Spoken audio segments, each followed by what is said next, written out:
I said, who do you serve?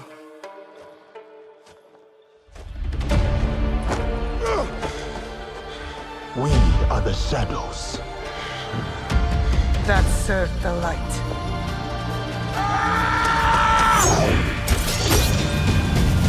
Woohoo! Assassin's Creed Shadows reaksinya nih cukup menggemparkan. Sedikit backstory nih, ini game Assassin's Creed yang akan berlatar belakangkan di Jepang. Akan ada dua tokoh utama di game ini, Naoe dan juga Yasuke. And yes, sudah lama sekali para fans dari game Assassin's Creed ingin melihat game mereka takes place di Jepang. And now, you have it. Tapi kontroversi pun akhirnya melanda Ubisoft. Drama bos. Mari kita bahas. Warga itu sekarang lagi marah kacau balau. Bukan karena gamenya, tapi karena ada dua hal. Hal pertama nih adalah harga. Harga yang dipatok Ubisoft untuk game ini, gue bener-bener udah capek banget sama ini semua. Jadi gue kasih lihat deh apa yang gue maksud. Ini nih pilihan harga untuk berbagai edisi Assassin's Creed Shadows. Jadi untuk edisi standar harganya itu $70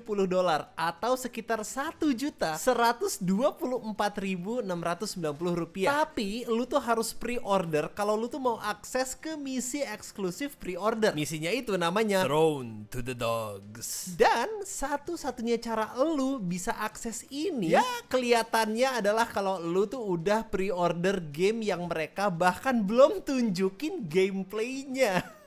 Menurut gua ini tuh bener-bener omong kosong. Lu tuh nge-pre-order cuma berdasarkan trailer sinematik doang, Azika. Dan ini bener-bener memalukan untuk ya diminta dari konsumen. Tapi itulah Ubisoft secara keseluruhan. Mereka tuh bener-bener gak tahu malu deh. Lanjut nih ke edisi Gold. Lu dapat bonus pre-order plus season pass dan juga akses awal untuk bermain game ini 3 hari sebelum game ini dirilis. Oke, terus masalahnya apa nih Bang Dim? Nih nih, season pass di game single player mungkin adalah salah satu hal yang paling kocak sih. Ini memalukan banget yang jadi ya standar umum nih sekarang. Kalau gue nih yang ada di Ubisoft yang nyitain ide season pass untuk game single player, gua nggak bakal bilang ke siapapun kalau itu bikinan gua, cuy. Seriusan dah, gua bakal diem-diem. Jangan sebut nama gua. Ini cuman ide gua doang. Tapi jangan kasih nama Dimas di situ. Kenapa? Ya lu bayangin, lu itu ngebawa game single player. Notabene lu tuh main sendiri di situ, tapi ada season pass. Jujur ini tuh sangat memalukan bang.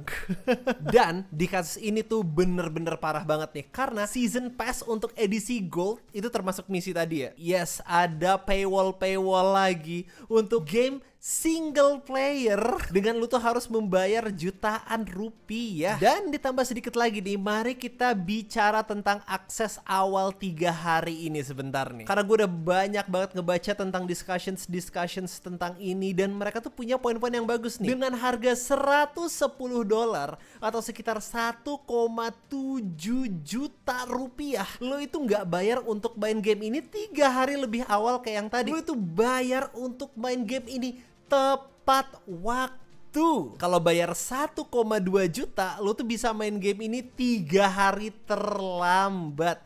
Jadi ini bukan pre-access ya, ini bukan akses awal. Dengan 1,7 juta, lo itu main game ketika game ini beneran keluar. Absurd Azikers. Lanjut lagi. Kita ke edisi Ultimate seharga $130 atau setara dengan 2 juta rupiah.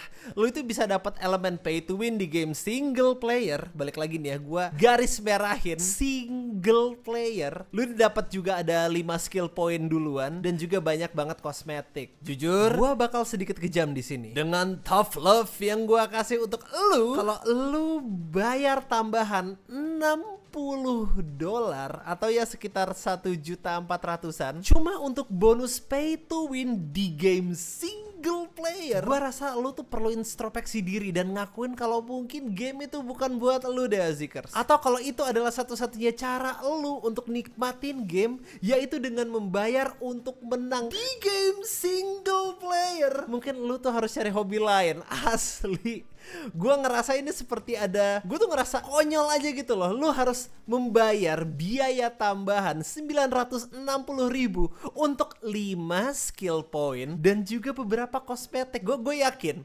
kosmetiknya bakalan keren, oke. Tapi ya gak sebanding lah dengan harga bayar seharga game itu sendiri. Lu bayangin lu beli 2 game, tapi satu tuh game asli dan game yang satu lagi tuh ya buat kosmetik lu di game. Ini tuh permintaan yang gila cuy. Dan tentu saja ada opsi terakhir di sini, yaitu mendapatkan edisi Ultimate melalui Ubisoft Plus, yang merupakan layanan berlangganan mereka yang super duper cringe seharga $18 per bulan. Karena sekarang segala sesuatu di planet ini kalau itu tuh harus ada deh. Layanan berlangganan tuh harus ada, nggak sih Azikers? Ya gue ngerti itu adalah tren nomor 1 yang diikuti semua perusahaan teknologi sekarang. Dan Ubisoft tentunya itu bukan pengecualian. Jadi mereka tuh punya Ubisoft Plus yang semoga punya pengguna kurang dari ya dari 2 digit lah, bisa nggak ya? Karena gue nggak ngerti nih siapa yang bakal berlangganan Ubisoft Plus. Tapi bagaimanapun itu opsi lain untuk mendapatkan edisi Ultimate. Jujur, gue benci arah yang diambil Ubisoft dalam mendorong AAA gaming ini. Tapi gue lebih benci sama skema harga ini, Azikers. Jujur nih chaos banget cuy.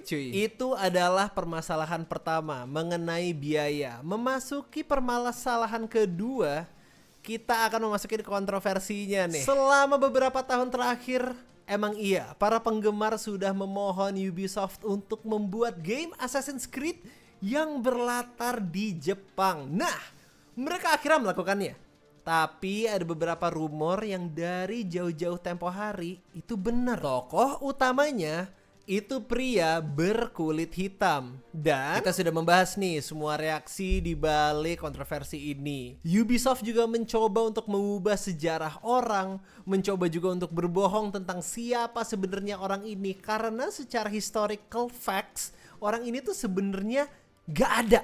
Jadi ini adalah karakter fiktif gitu Azikers. Dan hal ini yang membuat para gamer dan juga para penggemar mereka semakin lama semakin gak percaya. Sedikit info nih, kalau lu pergi ke trailer game Assassin's Creed Shadows sekarang, lu tuh bisa ngelihat kalau rasio like and dislike-nya di sini makin lama itu makin memburuk. Sekarang nih, hampir 650.000 dislike dibandingkan kurang dari 300.000 like. Dan kalau lu mau bicara tentang negara tempat game ini berlatar belakangkan, yaitu Jepang, reaksinya tuh bahkan lebih buruk. Yes, lihat trailer yang versi Jepangnya nih Azikers, 42.000 dislike dibandingkan dengan like-nya itu cuma 5.000 like. Lu ngomongin lebih dari 8 kali jumlah orang di Jepang yang nonton trailer ini itu nggak suka dibandingkan jumlah orang yang suka. Dan apakah itu cukup untuk Ubisoft?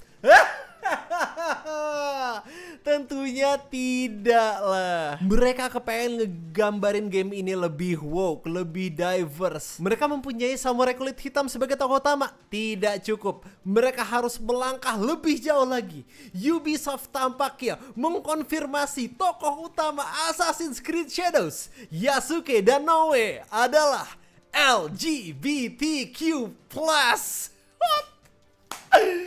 Oh my lord. Balik lagi karena ini Ubisoft dan apa yang lu harapin gak sih? Cukup punya game Assassin's Creed pertama berlatarkan di Jepang dengan tokoh utamanya bukan orang Jepang tapi orang kulit hitam. Tambah lagi mereka juga harus gay. Oh my god. Ini info gue dapetin langsung dari website mereka. Ubisoft tampaknya langsung mengonfirmasi bahwa 2 tokoh utamanya game ini, Yasuke dan juga Naoe, adalah karakter LGBTQ+. Dalam posting blog di situs perusahaannya yang diterbitkan pada 15 Mei Azikers. Perusahaannya juga menyatakan bahwa kepribadian berbeda Yasuke dan Naoe juga membuat mereka memiliki hubungan yang berbeda dengan karakter-karakter yang lainnya. Dan mereka tuh nggak selalu merasakan hal yang sama tentang orang. Begitu juga orang lain nggak selalu merasakan hal yang sama tentang mereka. Selanjutnya nih, mereka membahas tentang opsi romance. Secara romantis, mereka juga akan tertarik dan menarik bagi berbagai jenis orang. Melalui pasangan ini, pemain akan dapat mengalami berbagai macam hubungan. Ini dikutip langsung dari blognya mereka. Seru banget ini. Sekarang jelas mereka nggak terlalu spesifik nih dalam ngomongin kalau mereka tuh LGBTQ+. Tapi itu juga membuat banyak orang di kedua sisi berasumsi apa yang mereka maksud di dalam blog tersebut. Apakah itu berarti lu bakal berjalan-jalan sebagai Yasuke dan berhubungan dengan cowok-cowok? Balik lagi, tidak ada konteks yang jelas tentang ini. Tapi pada titik ini, apakah ada yang meragukannya? Tanda tanya. Dengan apa yang sudah mereka lakukan dengan dokumentasi sejarah Yasuke yang sebenarnya tanda kutip hampir tidak ada ya. Yang nggak ada bukti juga bahwa orang ini tuh bener-bener dianggap sebagai samurai. Dan tidak menghentikan juga mereka untuk mendorong semua hal-hal kayak tadi. LGBTQ+ itu bener-bener bisa kejadian juga. Ya, kurang lebih seperti itulah Hazikers. Bagaimana pendapat kamu terhadap game terbaru Ubisoft, Assassin's Creed Shadows? Langsung tuliskan semua ekspresimu di kolom komentar.